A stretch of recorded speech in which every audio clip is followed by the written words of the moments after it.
Gate agent throws away black girl's passport. Seconds later, what she did leaves the airline in shock. Oops. Looks like you won't be flying anywhere today. Those words hang in the air at Gate K-12 of O'Hare International Airport as a gate agent stands over a trash bin, a satisfied smirk spreading across her face. A 13-year-old black girl stares in disbelief at where her passport just landed, crumpled among coffee cups and discarded boarding passes. Most kids would panic. Most would cry. Most would feel powerless against an adult in uniform who just destroyed their federal document. But Maya Johnson isn't like most kids. Within seconds, she reaches into her backpack and pulls out her phone. Her hands tremble slightly, but her voice is steady and clear as she hits record. She states her name, the date, the time, and the location. Then she says something that makes the gate agent's smug expression freeze solid. What you just did violates Title VI of the Civil Rights Act of 1964, which prohibits discrimination based on race in programs receiving federal assistance. This airport receives federal funding. Your actions constitute racial profiling under federal law. I'm recording this for legal purposes. The agent's face drains of color. Other passengers pull out their phones and start recording. Someone gasps. Someone else whispers, "Oh my God!" Within minutes, airport security will arrive. Within hours, this video will have millions of views. Within days, an entire airline will be forced to answer for what happened at this gate. But how did we get here? How does a 13-year-old girl know civil rights law better than the adults trying to intimidate her? And what happens when her father, a senior civil rights attorney with the ACLU, arrives at that gate 20 minutes later? Welcome back to Black and Bruised Stories. If you're new here, you've just joined a community dedicated to truth, justice, and survival. Show some love by clicking the like and subscribe button. Before we dive deeper into this story, drop a comment where you are watching from and what time it is for you right now. This is the story of Maya Johnson, a girl who refused to be silent in the face of blatant discrimination, a girl who turned one moment of injustice into a movement that changed airline policies across America. What happens next will leave you absolutely stunned. Welcome back to Black and Bruised Stories. If you're new here, you've just joined a community dedicated to truth, justice, and survival. Show some love by clicking the like and subscribe button. Before we dive deeper into this story, drop a comment where you are watching from and what time it is for you right now. Let's rewind to earlier that morning in a beautiful townhouse in Chicago. Sunlight streams through historic windows, illuminating walls covered with framed photographs. Maya shaking hands with President Obama, standing beside Congressman John Lewis, holding a sign at the March for Our Lives rally. This is Maya Johnson at 13 years old, and she's already lived a life steeped in activism and civil rights education. Her father, Elijah Johnson, is a senior civil rights attorney with the American Civil Liberties Union, who's won landmark discrimination cases across the country. His name carries weight in legal circles. Her mother, Sophia, is a middle school principal dedicated to educational equity. Maya didn't just grow up in a household that talked about justice. She grew up in a household that fought for it every single day.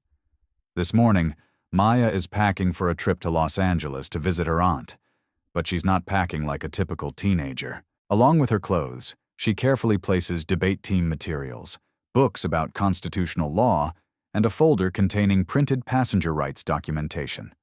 On her hoodie, there's a patch that reads, "Know Your Rights," in bold letters. In the kitchen, Elijah is making breakfast while simultaneously quizzing his daughter. He asks her about Title VI of the Civil Rights Act. Without hesitation, Maya explains that it prohibits discrimination based on race, color, or national origin in any program receiving federal financial assistance, which includes airports. Her father smiles with pride and asks what she should do if someone violates her civil rights. Maya's answer is immediate. Document everything, stay calm, cite specific laws, and contact him immediately.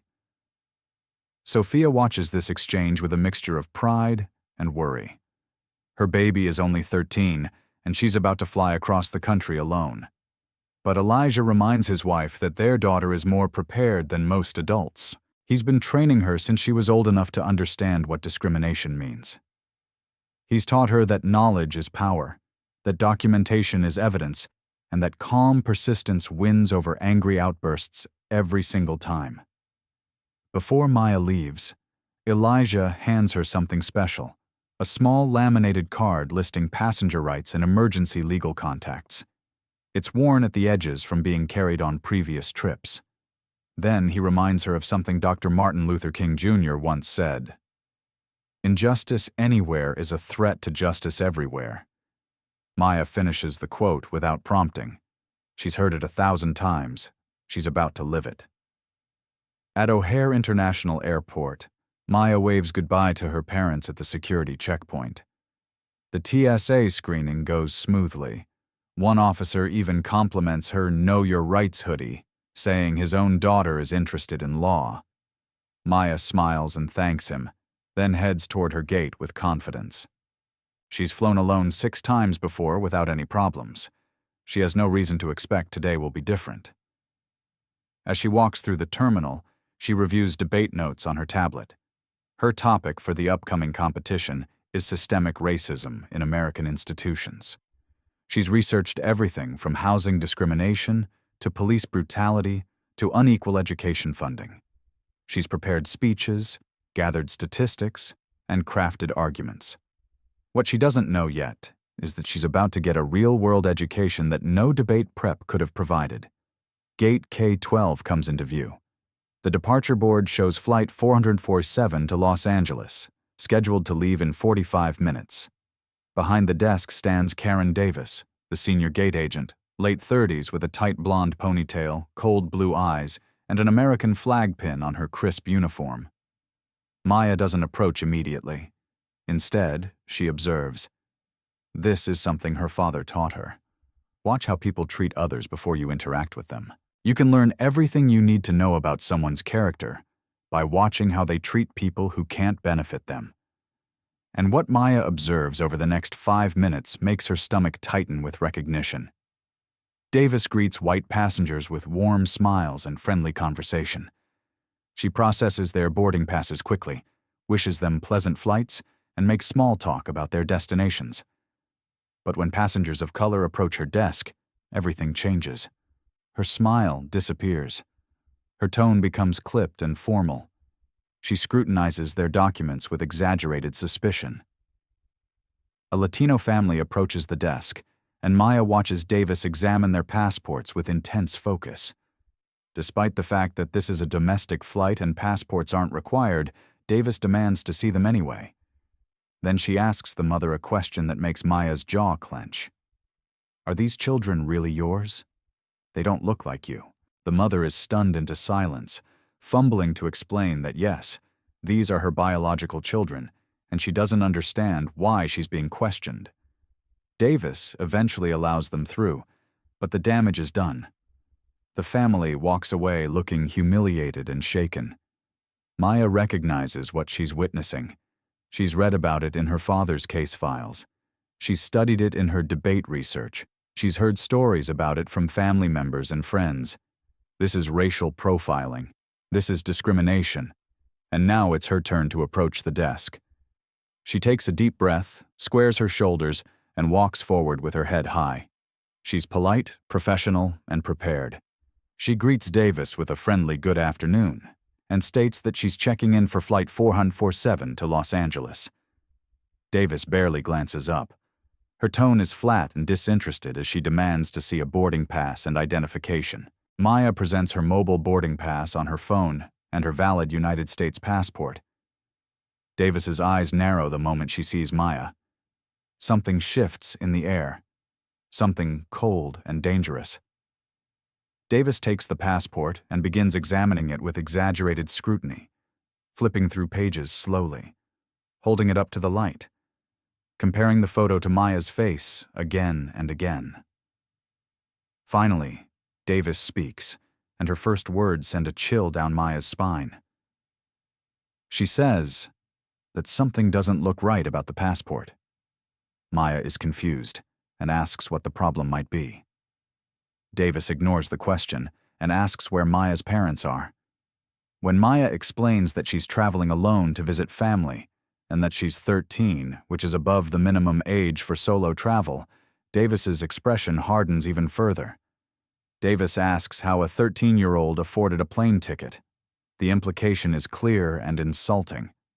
Maya maintains her composure and explains that her parents purchased the ticket. She asks directly if there's a problem with her documentation. Davis responds by questioning how she can know the passport actually belongs to Maya. Maybe it's her sister's passport. Maybe it's stolen. Maya feels anger rising in her chest, but she remembers her father's training. Stay calm. Don't give them ammunition. She points out that her photo, name, and date of birth are clearly visible in the passport and match her boarding pass exactly. Davis tells her not to get smart. She demands to know where Maya was born. When Maya calmly states that she was born in Chicago and that this information is clearly printed on page 2 of the passport Davis is currently holding, the agent's face hardens like stone. Davis asks what Maya is traveling to Los Angeles for. Maya explains that she's visiting her aunt. Then she asks a question that changes everything. Why is she being questioned when other passengers aren't? Davis's response is vague and defensive. She claims she asks questions when something seems suspicious. Maya looks Davis directly in the eyes and asks, "What exactly seems suspicious? Is it her valid passport, her confirmed ticket, or is it her skin color?" The question hangs in the air like smoke. Nearby, passengers stop what they're doing and start paying attention. Several pull out phones. Everyone can feel the tension crackling between this teenage girl and the gate agent who's 3 times her age. Davis stands abruptly, her chair scraping against the floor. Her voice rises as she demands to know if Maya is accusing her of racism. Maya doesn't back down. She calmly states that she's asking why she's receiving different treatment than other passengers, and that it's a reasonable question to ask. Davis says she doesn't like Maya's tone or attitude.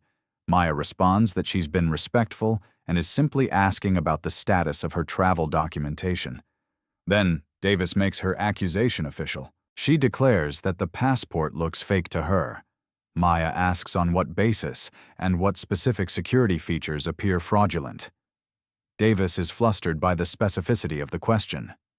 She stumbles over her words and finally snaps that she doesn't have to explain herself to a child. But Maya isn't backing down. She cites federal aviation regulations that state passengers have the right to know why they're being denied boarding. She's requesting that information. Davis realizes at this moment that she's not dealing with a typical teenager. This girl knows the law.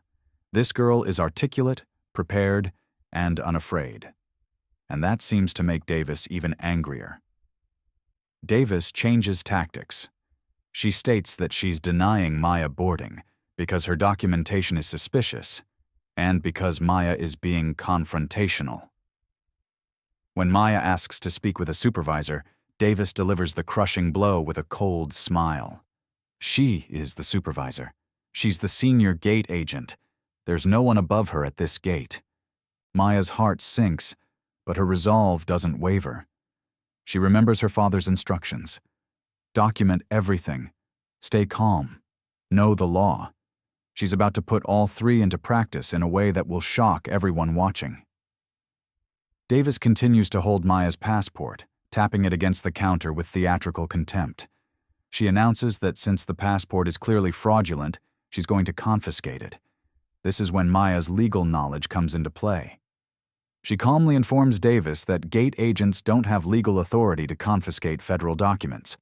Only customs officers, federal agents, or judges have that power under specific circumstances. Davis is visibly shocked. She demands to know how Maya knows this. Maya's response is simple and devastating. Her father is a civil rights attorney, and she knows her rights. For a moment, Davis is speechless. Then something ugly crosses her face. It's the look of someone who's been challenged and who's decided to abuse what little power they have. Davis's voice drips with malice as she speaks. She says that if Maya wants to play a little lawyer, she'll show her what she thinks of her rights. Then Davis does something unthinkable. She walks deliberately toward the trash bin behind the desk. She holds Maya's passport over the opening. Maya's eyes widen as she realizes what's about to happen. She tries to stop it, citing Title 18, U.S. Code Section 1543, which addresses destruction of federal property. But Davis doesn't care about federal codes. She releases the passport. It tumbles down into the trash, disappearing among crumpled napkins, coffee cups, and discarded boarding passes. Gasps echo through the gate area. Several passengers audibly express their shock. One woman says, "Oh my God," loud enough for everyone to hear. Davis crosses her arms and delivers her final blow with a satisfied smirk. She says that it looks like Maya won't be flying anywhere today. Then she calls for security. This is the moment. This is when most people would break down, would cry, would rage, would crumble under the weight of such blatant discrimination and abuse of power. But Maya Johnson is not like most people.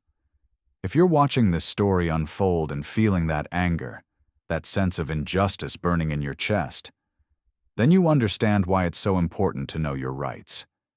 Hit that subscribe button right now, because what happens next is going to show you exactly why knowledge is the most powerful weapon against discrimination. And drop a comment telling me, have you or someone you know ever experienced discrimination while traveling? Your stories matter. Your voices matter. Now, let's see how Maya fights back. Maya Johnson stands at gate K-12, and the entire trajectory of her young life has just shifted. Her passport is in the trash. A gate agent has just committed an act of blatant discrimination in front of dozens of witnesses. Security has been called. Most 13-year-olds would be crying right now. Most adults would be screaming, but Maya does neither. She takes 3 slow, deep breaths, in through her nose, out through her mouth. Her father's voice echoes in her mind like a mantra. Anger clouds judgment, but calm reveals truth. She reaches into her backpack with steady hands and pulls out her smartphone. She opens the camera app.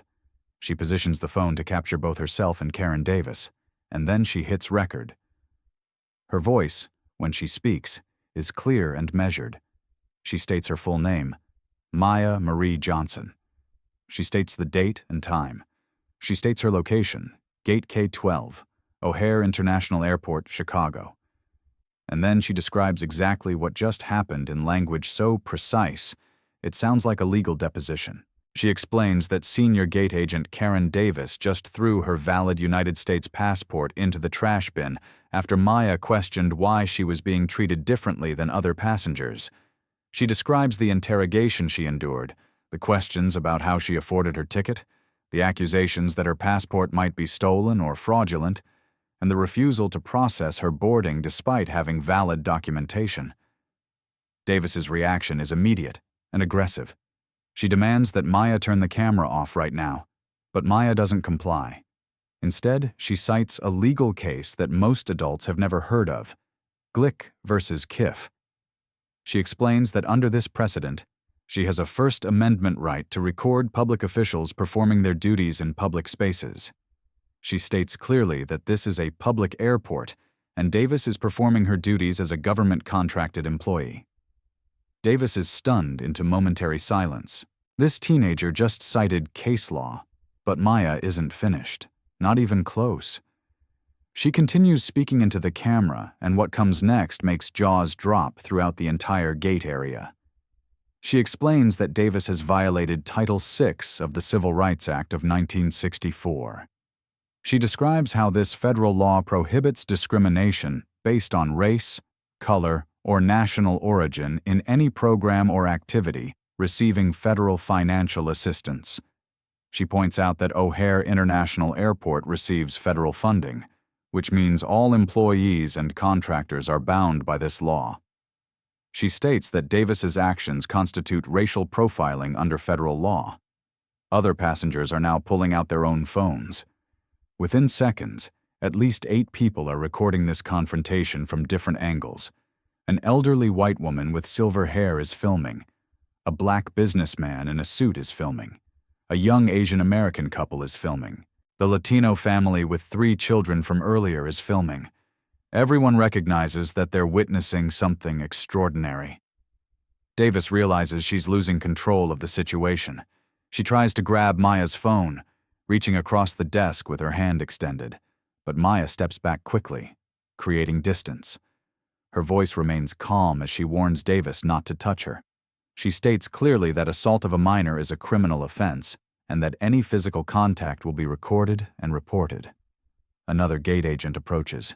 His name is Alex Kim, a young Asian American man in his 20s with kind eyes and visible concern on his face. He asks Karen what's going on. Davis immediately tries to paint herself as the victim. She claims that this girl has been disruptive and confrontational, but Maya doesn't let the false narrative stand. She addresses Alex directly and respectfully. She explains that she's being denied boarding without legal cause. She states that Davis threw her passport in the trash and that she has the right to file a formal complaint under 14 CFR Part 16, which governs aviation consumer protection. She requests that Alex retrieve her passport from the trash bin as it contains her federal travel document. Alex Kim looks genuinely shocked. He glances at Davis, then at the trash bin, then at Maya's calm, composed face. He asks if Davis really threw a passenger's passport away. Maya confirms that yes, she did, and that it happened approximately 4 minutes ago, so the passport should still be near the top of the bin. Multiple witnesses can verify what happened. Davis tries to stop Alex from going to the trash bin. She practically shouts at him not to dare, but Alex has already seen enough to know that something is very wrong here. He walks to the trash bin, reaches in carefully, and pulls out a dark blue U.S. passport. He opens it, examines it, and his expression shifts to confusion and concern. He looks at Davis and asks what she was thinking. The passport is completely legitimate. Davis insists that the girl was being difficult, but Maya corrects the record once again. She states that asking why you're being treated differently than other passengers isn't difficult. It's advocating for your civil rights. It's standing up against discrimination. It's refusing to accept injustice simply because someone in a position of minor authority tells you to be quiet. By now, a crowd of 15 to 20 passengers had gathered. The gate area has fallen almost completely silent, except for Maya's voice. Passengers who were previously rushing to board their flights have stopped to watch. People at neighboring gates are craning their necks to see what's happening. The energy in space has completely shifted.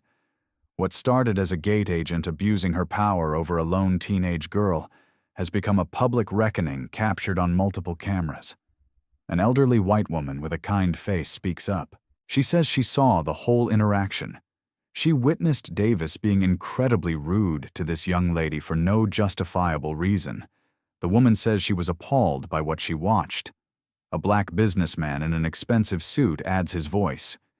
He states that he's also recording everything. He calls it what it is, discrimination, clear as day. He says he travels frequently and has seen this kind of treatment before, but he's never seen someone so young stand up to it with such clarity and courage. The Latino mother, who was questioned earlier, finds her voice. She admits that Davis treated her family the same way, questioning whether her children were really hers based solely on their appearance. She says, with visible regret, that she should have said something at the time, but she was too shocked and intimidated.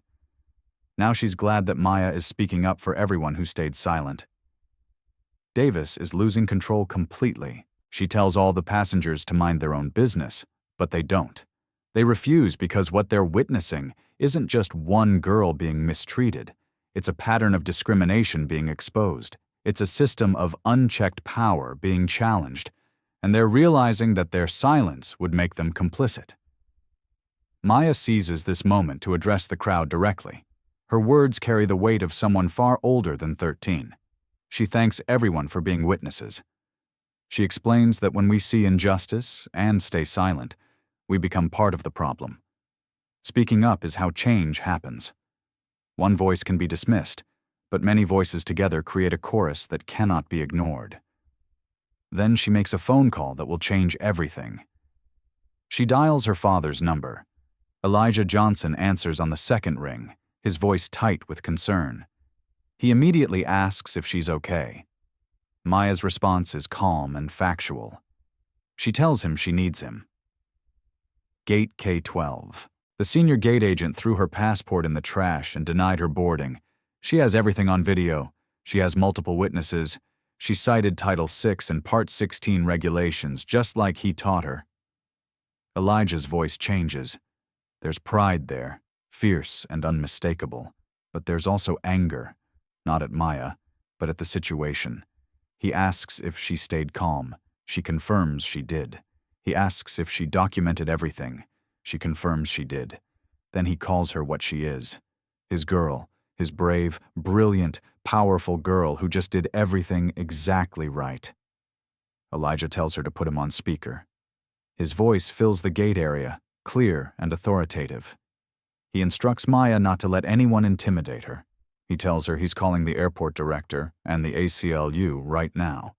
He tells her not to board any plane until he gets there and that he's 20 minutes away. Maya relays her father's message to Davis. She explains that Elijah Johnson is a senior civil rights attorney with the American Civil Liberties Union. He's contacting airport administration at this very moment. He'll be arriving shortly. She suggests that Davis might want to retrieve the passport, issue an apology, and contact her own supervisor before this situation escalates further. The name Elijah Johnson has an immediate effect. Davis's face goes completely pale. She knows that name. Anyone who works in customer service in the Chicago area knows that name. Elijah Johnson has won landmark discrimination cases against hotels, restaurants, retail stores, and yes, airlines. He's appeared on national news. He's testified before Congress. And he's relentless when it comes to defending civil rights. Davis realizes in this moment that she hasn't just discriminated against any random teenager. She's discriminated against the daughter of one of the most prominent civil rights attorneys in the country. She's done it in front of multiple witnesses. It's been recorded on video from 8 different angles. And now that attorney is on his way to the airport. The tables haven't just turned, they've completely flipped. The gate agent, who was so confident in her power just minutes ago now, looks like she's facing her worst nightmare. And Maya, the 13-year-old girl who was supposed to be intimidated into silence, stands tall with her phone still recording and justice on her side. An older black woman approaches Maya with tears in her eyes. She tells Maya that she's doing something important. She says that she's in her 70s and she's been fighting discrimination her entire life. She marched with Dr. King. She sat at segregated lunch counters. She registered black voters in the South during the height of the civil rights movement, and she's seeing that same spirit of resistance in this teenage girl right now. She tells Maya to never stop fighting, never stop speaking truth to power, never stop demanding the justice she deserves. Maya feels emotion welling up for the first time since this ordeal began, but she keeps it together. She thanks the woman and promises that she won't stop. She won't be silent. She won't accept discrimination as normal or inevitable. And she won't let anyone make her feel like asking for equal treatment is being difficult or disrespectful. Alex Kim, the other gate agent, has been watching all of this with growing concern. He approaches Maya quietly and apologizes. He admits that he's witnessed Davis treat passengers of color differently before. He's seen her subject them to extra scrutiny, ask invasive questions, and process their documents more slowly than white passengers. But he never knew how to report it. He was afraid of retaliation. He's only been working for the airline for 6 months and he needs this job. Maya looks at Alex with understanding. She knows that speaking up isn't easy, especially when you're worried about your livelihood. But she also knows that systems of discrimination survive because good people stay silent out of fear. She tells Alex that what he's doing right now, speaking up as a witness, is brave and important. She encourages him to document everything he's seen and to report it to management. She promises that her father will make sure he's protected from retaliation. Airport security arrives at this moment. 2 officers in uniform push through the crowd. Officer Ramirez, a Latino man in his 30s, and Officer Williams, an older black man with graying hair and a calm demeanor. Davis immediately launches into a performance. Fake tears well up in her eyes as she tells the officers that she's so glad they're here. She claims that this girl has been harassing her, recording her without permission and causing a disturbance. But Maya is ready.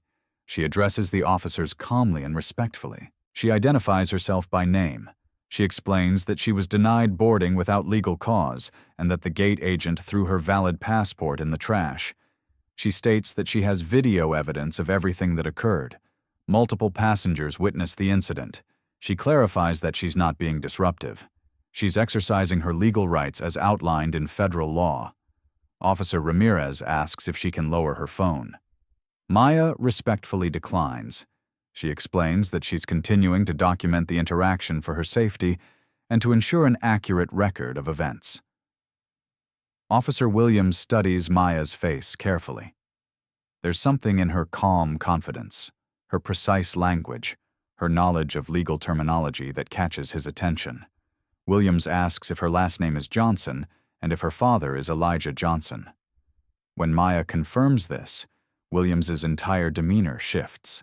He tells her that he knows Elijah personally. Elijah helped his nephew with a police brutality case several years ago. He's a good man who fights for justice. Williams turns to Davis and asks in a much more serious tone, "What happened here?" Davis tries to repeat her story about suspicious documentation, but she's immediately interrupted by multiple passengers. They call out that her story isn't true. They shout that they saw everything. They insist that what they witnessed was clear discrimination. The elderly white woman holds up her phone and announces that she has video of Davis deliberately throwing the passport in the trash. Alex Kim adds his voice to the chorus. He tells Officer Williams that he personally retrieved the passport from the trash and that it's completely legitimate. He states that he's witnessed Davis treat other passengers of color differently throughout the day and over previous shifts. He's ready to provide a formal statement about a pattern of discriminatory behavior. Officer Williams examines the passport that Alex is still holding.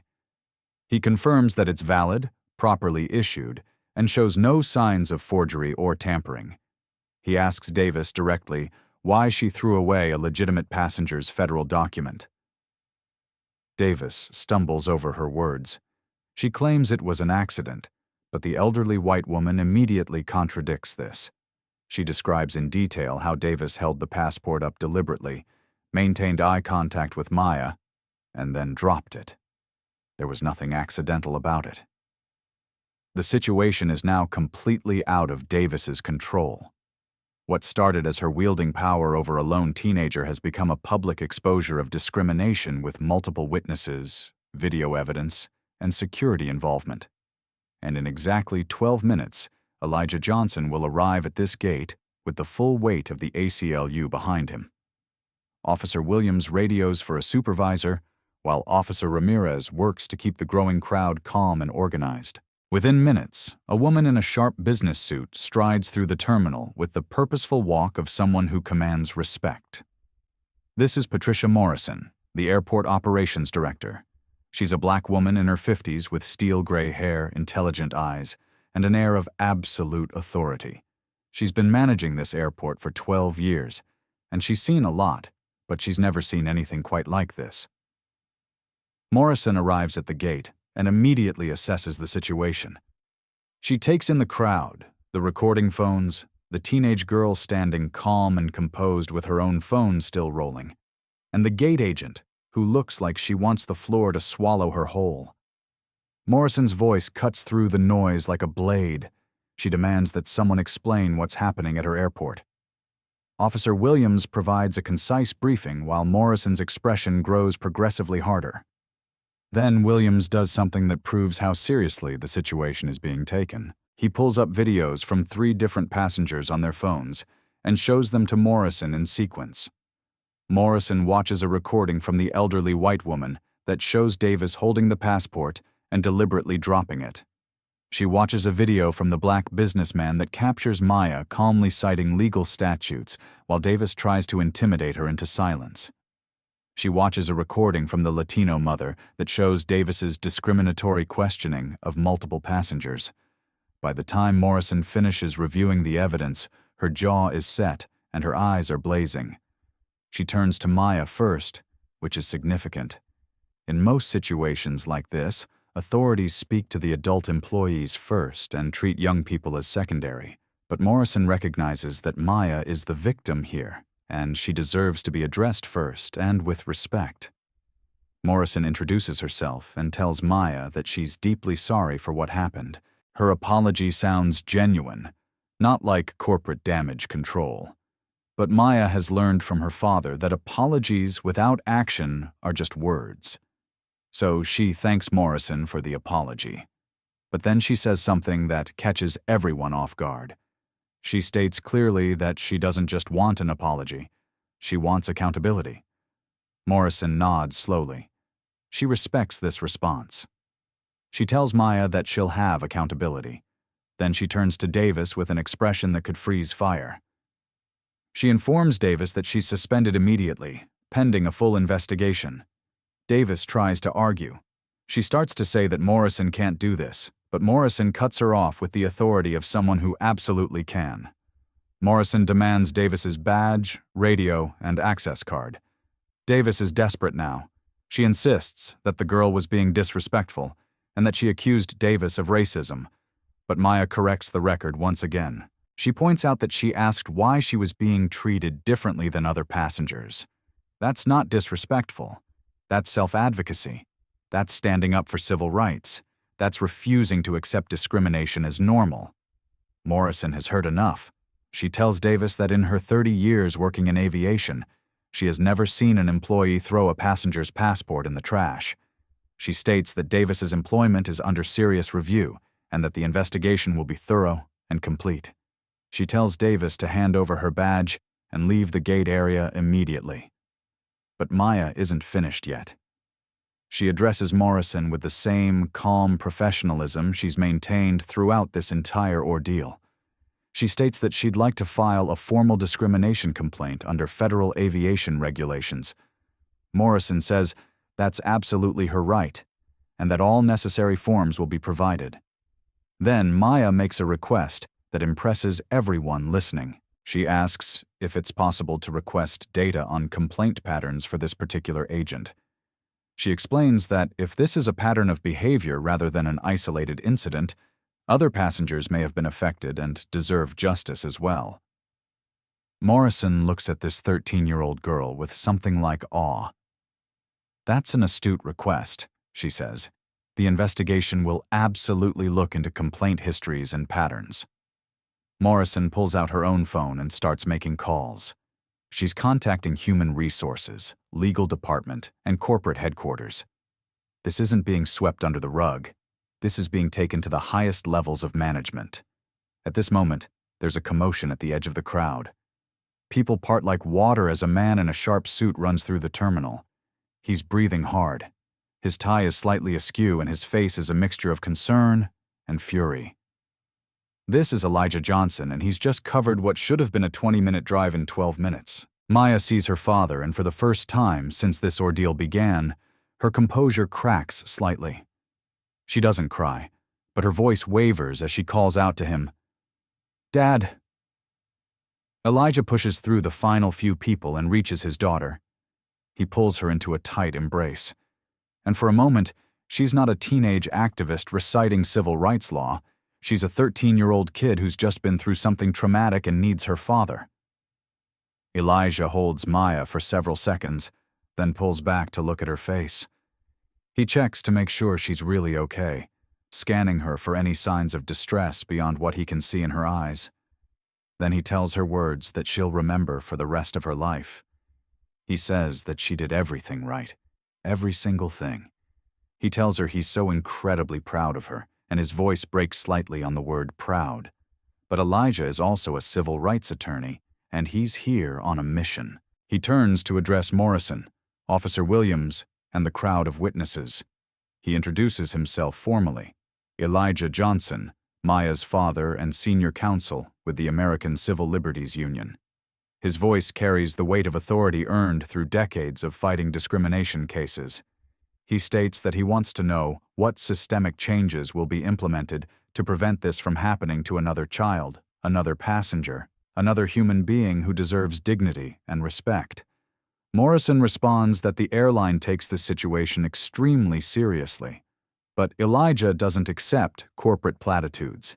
He cuts through the diplomatic language with surgical precision. He says that with all due respect to Director Morrison, taking something seriously isn't enough.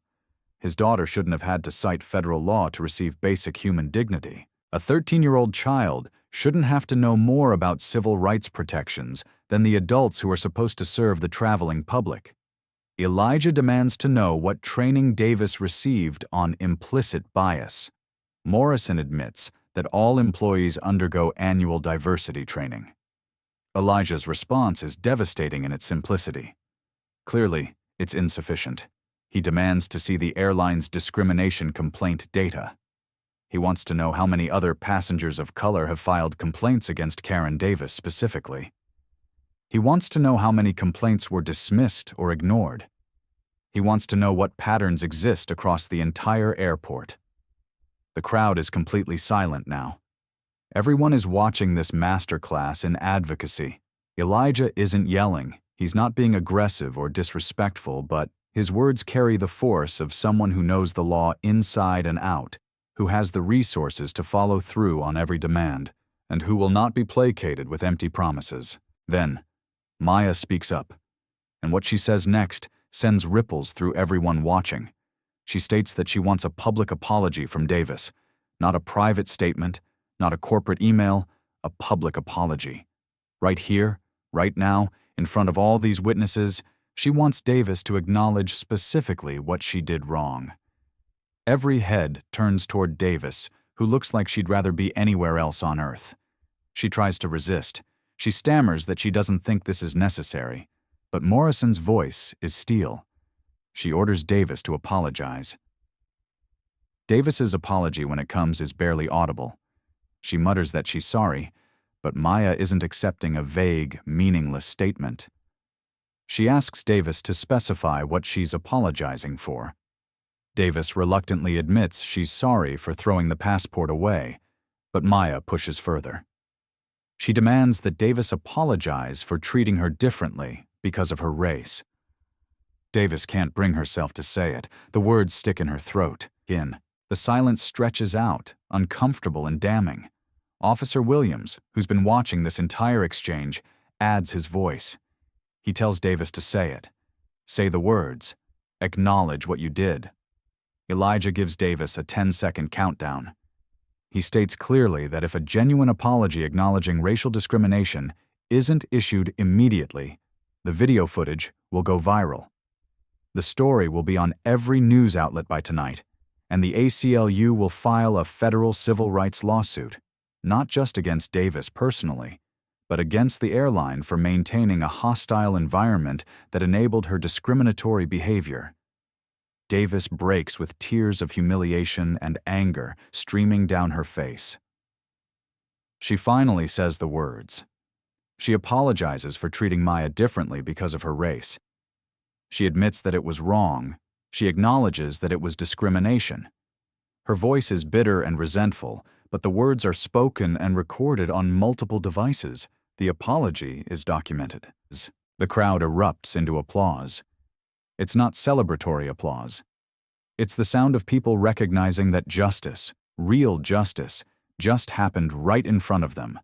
An authority figure was held accountable. A system was challenged. A young black girl refused to be silenced, and she won.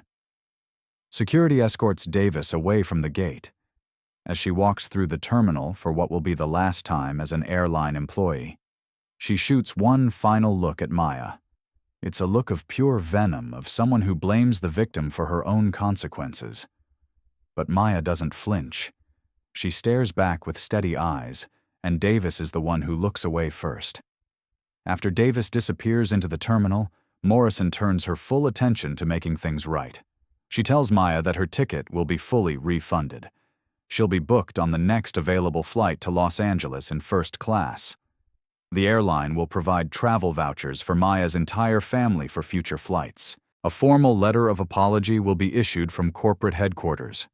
But just like before, Maya doesn't accept compensation as a substitute for change.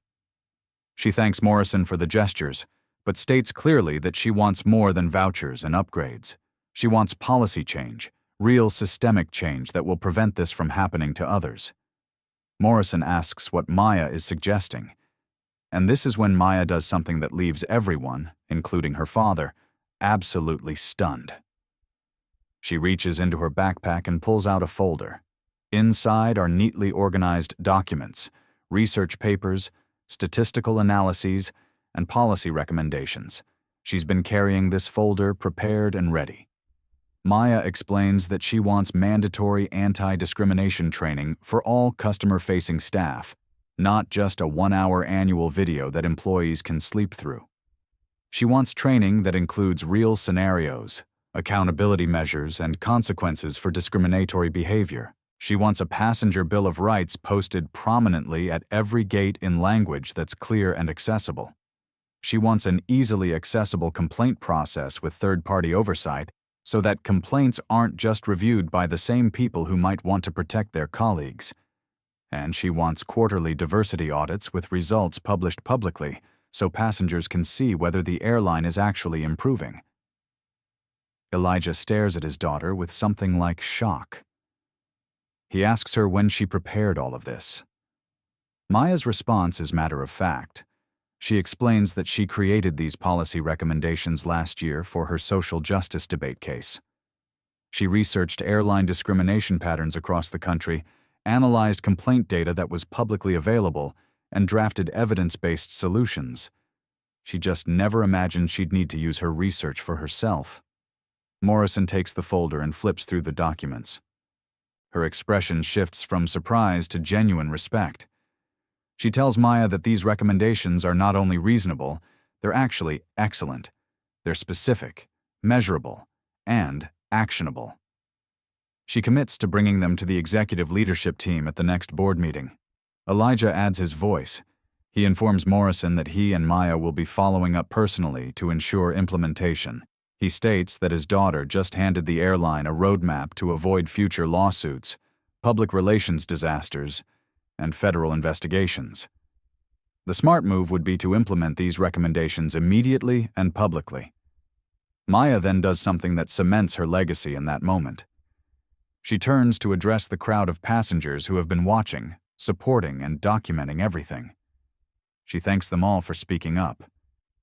She tells them that when we witness discrimination and stay silent, we become complicit in that discrimination. But when we use our voices, our phones, our presence as witnesses, we make it impossible for injustice to hide in the shadows. The black businessman who's been recording approaches Maya. His voice is thick with emotion as he tells her that his daughter is her age. He's going to show his daughter this video tonight. He's going to teach her that she has power, that she has rights, and that she should never accept being treated as less than anyone else. The elderly white woman who marched in the civil rights movement comes forward next. She's crying openly now. She tells Maya that she reminded her why she marched in the 60s. She says that seeing young people stand up for justice gives her hope for the future. She says that the fight isn't over, but watching Maya today proved that the next generation is ready to carry it forward. Alex Kim, the gate agent who spoke up as a witness, approaches Maya and Elijah. He thanks Maya for her courage and tells Elijah that he has documentation of other incidents involving Davis. He has notes on his phone about dates, times, and passengers who were treated unfairly. He's been collecting this information for weeks, but didn't know who to report it to or whether it would even matter. Now he knows it matters. Now he knows his voice counts. Elijah takes Alex's contact information and assures him that he'll be protected from retaliation. He explains that whistleblower protections exist for exactly this reason, and that the ACLU will ensure Alex doesn't face consequences for doing the right thing. Morrison's phone has been ringing continuously. She steps away to take several calls, and when she returns, her expression is serious. She informs Elijah and Maya that she's just spoken with the airline's chief operating officer and general counsel. The airline is launching an immediate comprehensive investigation into Davis's employment history. They're pulling all complaint records, reviewing security footage from her shifts over the past 6 months, and reaching out to passengers who filed previous complaints to gather additional testimony. Morrison also shares that based on the evidence already collected today, the airline has decided to terminate Davis's employment effective immediately. She won't just be suspended pending investigation. She's fired. Her behavior was so egregious, so clearly discriminatory, and so thoroughly documented that the airline sees no path forward for her continued employment. Furthermore, Morrison explains, the airline is implementing an immediate review of all customer service protocols. They're bringing in external consultants to assess training programs. They're establishing a new passenger advocate position that will report directly to the executive level. And they're committing to reviewing Maya's policy recommendations seriously and implementing those that meet legal and operational standards. Elijah nods his approval, but makes one thing clear. The ACLU will be monitoring this situation closely. If the airline's commitments turn out to be empty promises designed to avoid a lawsuit, they'll proceed with legal action. But if the airline follows through genuinely and makes real changes, this can become a model for how companies should respond when discrimination is exposed. Maya has one more request. She asks Morrison if it would be possible to connect with other passengers who experienced discrimination from Davis. She wants to offer support, share resources, and potentially organize collective action if needed. Morrison provides her business card and promises to facilitate those connections while respecting passenger privacy. The crowd begins to disperse slowly, but before people leave, many approach Maya to shake her hand, take photos with her, or simply tell her that what she did mattered. A young black girl, maybe 9 or 10 years old, approaches shyly with her mother. The girl tells Maya that she wants to be just like her when she grows up. Maya kneels down to the girl's eye level and tells her something beautiful.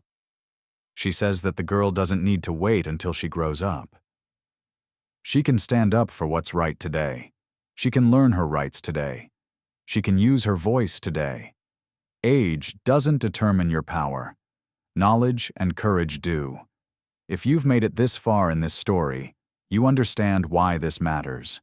You understand why knowing your rights is a form of self-defense. You understand why documenting discrimination is crucial. You understand why speaking up as a witness can change everything. Hit that subscribe button right now if you believe these stories need to be told. And drop a comment answering this question. What's one right that you think every young person should know? Your answers could help educate others. Let's keep this conversation going. 2 hours later, Maya boards her rescheduled flight to Los Angeles in first class. The flight attendants treat her with genuine warmth and respect. The lead flight attendant, a black woman named Ashley, approaches Maya before takeoff. She tells Maya that word has spread through the entire airline about what happened. She says that Maya is an inspiration. She thanks Maya for holding the airline accountable because that accountability protects employees like Ashley as well as passengers. Elijah decided to cancel his meetings and accompanies Maya on the flight. As the plane takes off and Chicago disappears beneath the clouds, father and daughter sit together in comfortable silence. Eventually, Maya speaks. She wonders aloud whether what she did will actually matter. Will the airline really change its policies? Will other employees think twice before discriminating? Will anything actually be different? Elijah responds with the wisdom of someone who's fought these battles for decades. He tells Maya that change doesn't happen all at once. It happens in moments. It happens when one person refuses to accept injustice. It happens when witnesses decide to speak up instead of looking away. It happens when institutions are forced to confront their failures publicly. What she did today was plant a seed. Whether it grows into lasting change depends on continued pressure, ongoing accountability, and people refusing to let the moment fade into forgotten history. He also tells her something else. Her video is already going viral. While they were waiting to board, Elijah saw it spreading across social media. Hashtags are trending. News outlets are picking up the story. Civil rights organizations are amplifying the message. Maya's moment of courage at Gate K-12 is becoming part of a larger conversation about racial profiling, passenger rights, and youth activism. Maya pulls out her phone and sees hundreds of notifications. Messages from friends, family, debate team members, and complete strangers. Comments from people sharing their own experiences with discrimination. Emails from journalists requesting interviews. A message from the John Lewis Center for Civil Rights asking if she'd be willing to speak at their youth leadership ceremony. An invitation from her debate team to present her experience as a case study in youth activism. She also sees something that makes her pause. Other passengers from Gate K-12 have posted their videos online with supportive captions. The elderly white woman wrote that she witnessed extraordinary courage from a young woman who refused to be silenced. The black businessman wrote that his daughter watched the video and told him she's no longer afraid to speak up when she sees injustice. The Latino mother wrote that Maya inspired her to file her own complaint about how Davis treated her family. The impact is spreading like ripples on water. One girl standing up for her rights at an airport gate is inspiring others to stand up in their own lives. That's how movements begin. That's how change happens. Not through grand gestures from powerful people, but through ordinary individuals deciding that enough is enough. By the time Maya's flight lands in Los Angeles, 6 hours later, the story has exploded beyond anything she could have imagined. Her video from Gate K-12 has been viewed 3 million times. The hashtag Justice for Maya is trending nationally. News outlets from CNN to local stations are covering the story. Civil rights advocates are using her case as a teaching moment. Over the following weeks and months, the story continues to develop. The airline releases an official statement acknowledging that discrimination occurred and announcing immediate policy changes based on several of Maya's recommendations. More importantly, other passengers begin coming forward with their own complaints against Davis. A black businessman reports being questioned about his first-class ticket. A Muslim woman describes being subjected to additional screening. An elderly Asian couple reports Davis speaking to them in exaggeratedly slow, loud English. The pattern is undeniable. National news outlets request interviews. After discussing it with her parents, Maya agrees to appear on several programs. In her first interview on a major network morning show, when the host asks how a 13-year-old knows so much about civil rights law, Maya's answer resonates across the country. She explains that her parents taught her that knowledge is power. They taught her that black children, especially black girls, are often not afforded the assumption of innocence. They taught her that she would need to be twice as prepared to receive half the respect. And they taught her that these realities, while unfair, shouldn't make her bitter. They should make her powerful. The interview goes viral. Educators across the country begin discussing whether civil rights education should be mandatory in schools. Maya wins her debate nationals competition, incorporating her personal experience as evidence.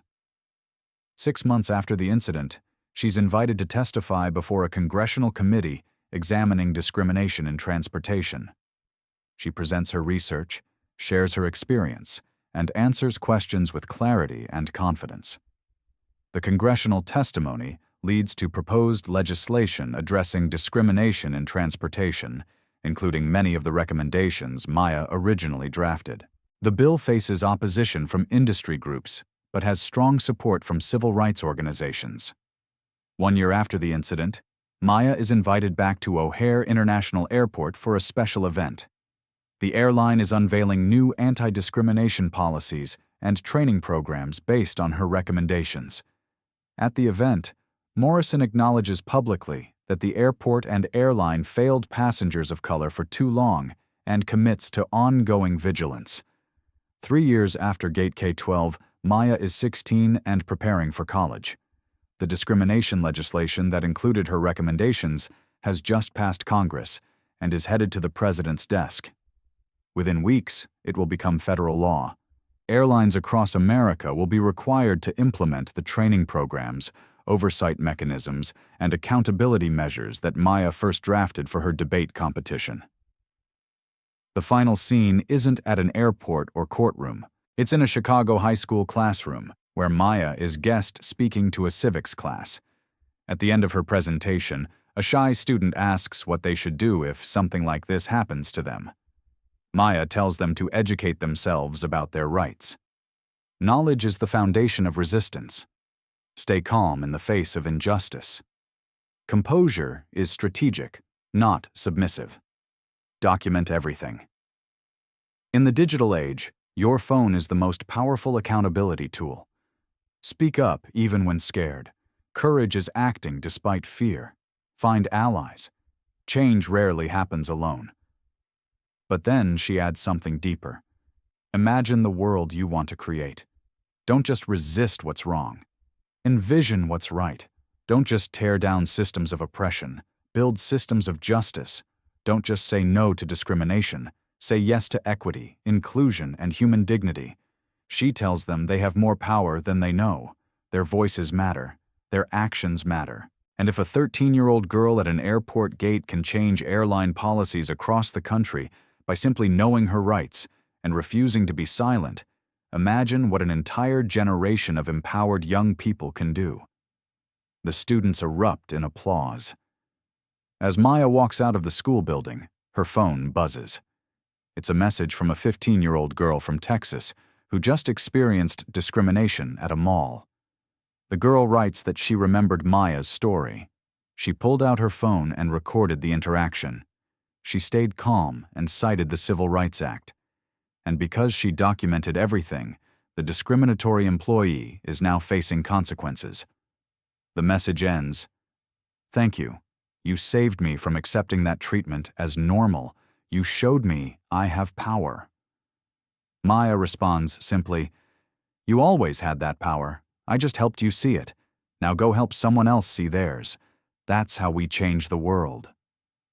3 years ago, at Gate K-12, a 13-year-old black girl faced a choice: accept discrimination or resist.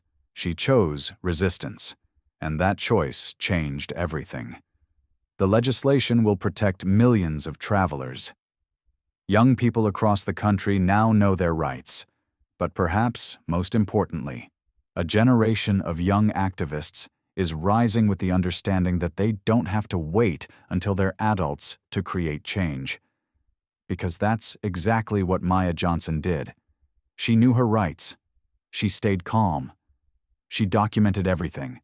She cited the law. She demanded accountability. She inspired witnesses to speak up. She turned one moment of discrimination into a movement for change. And if one teenager at one airport gate can do all of that, imagine what millions of empowered young people can accomplish. So here's my final question for you. If you witness discrimination happening to someone else, would you speak up? Would you record it? Would you be a witness for justice, or would you look away? Drop your answer in the comments. Share your own experiences. Tell us how you'll use this story to empower others, because that's how movements grow. That's how change happens. Thank you for watching. Thank you for caring. Thank you for being part of the change. Now go forth and know your rights. Stand up for justice. Document injustice. Demand accountability. Be the witness someone needs. Be the ally someone deserves. Be the change the world requires. Because if Maya Johnson could change America at 13 years old, imagine what you can do. Remember, injustice anywhere is a threat to justice everywhere. Now it's your turn to stand up. Karen Davis was terminated after investigation revealed systematic discrimination against 47 passengers over 18 months. The airline implemented all of Maya's policy recommendations. She continues advocating for civil rights and youth empowerment. Sometimes knowing your rights changes everything.